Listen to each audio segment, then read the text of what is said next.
जय श्री राम, जय बागेश्वर धाम। जब से बागेश्वर सरकार विवाह को लेकर वह सबसे मेन अपडेट आया है 2025 में, काफी उदास हो गई है पूज्य माता श्री। आखिरकार इतना बड़ा चेंजेस पूज्य सरकार के 2025 में जन्म पत्रिका में इतना बड़ा चेंजेस आ गया, क्योंकि उनके पिताजी के गुरु ने, पूज्य सरकार बागेश्वर सरकार के पिताजी के गुरु ने यह भविष्यवाणी लगभग आज से 2 से 3 साल पहले कर दी थी कि उनके विवाह में कोई भी आप ना पढ़े, क्योंकि उनके विवाह को लेकर यदि पढ़ेंगे तो आपको केवल मायूसी ही हाथ लगेगी, ना कि कोई आपको वह पूज्य सरकार मानेंगे। अर्थात कहने का यह विषय है कि पूज्य सरकार के 2025 वह लगते ही साथ इतना बड़ा चेंजेस हो गया कि पूज्य माता जी और वह पूरा परिवार एक तरीके से ऐसा हो गया कि आखिरकार विवाह को लेकर सबसे बड़ा टोल चल रहा था। और विवाह को लेकर पूज्य सरकार, क्योंकि आपको पता है नई पीढ़ी में और पूज्य सरकार सबसे बड़े हैं, इसलिए पूज्य सरकार का विवाह भी होना चाहिए और शीघ्र से शीघ्र पूज्य सरकार विवाह के बंधन में बंधना चाहिए, क्योंकि वह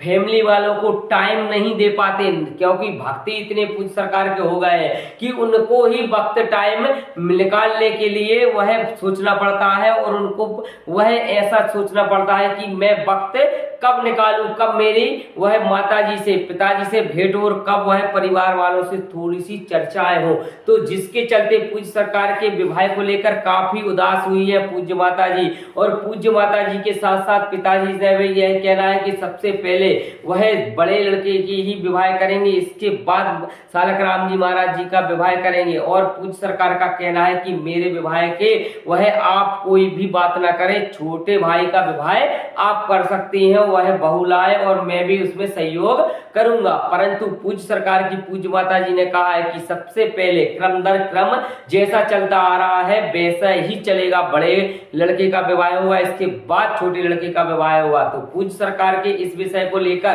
काफी उदासता एक टाइप की आ चुकी है, क्योंकि उनको तो काफी हर्ष था कि पूज्य सरकार 2025 में बिल्कुल ही विवाह के लिए हाँ कर देगी हाँ कर देंगे। परंतु पूज्य सरकार के जब 2025 में जन्म पत्रिका में कुछ ऐसा चेंजेस दिखा तो पूज्य माता जी भी काफी उदास हो गई और काफी उनके लिए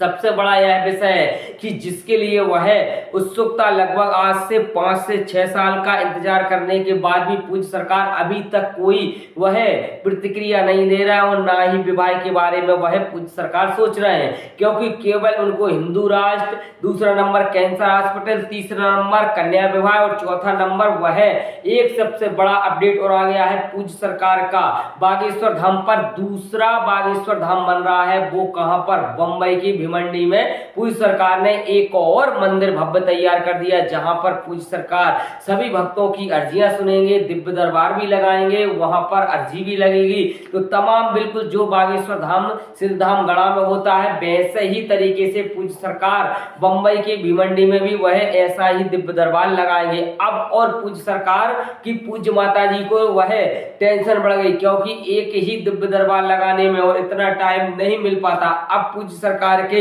वह यदि भिवंडी वह बंबई में दिव्य दरबार और लगाने लगे तो मतलब समय का बिल्कुल भी उनको वह इंतजार नहीं होगा, क्योंकि समय बिल्कुल भी उनको नहीं मिलेगा जिससे कि अपनी फैमिली वालों के साथ वह कुछ पल बिताएं और कुछ पल उनके साथ रहें। तो जिसके चलते पूज्य माता जी ने कुछ प्रश्न निकाला है और जगत गुरु रामभद्राचार्य जी महाराज जी के पास हो सकती है उनका जाना हो और वह इस बारे में कोई भी वार्तालाप करे। तो वीडियो दे आपको अच्छी लगे वीडियो को लाइक करें, शेयर करें और मेरे चैनल को प्लीज सब्सक्राइब करें। इसी के साथ जय श्री राम, जय बागेश्वर।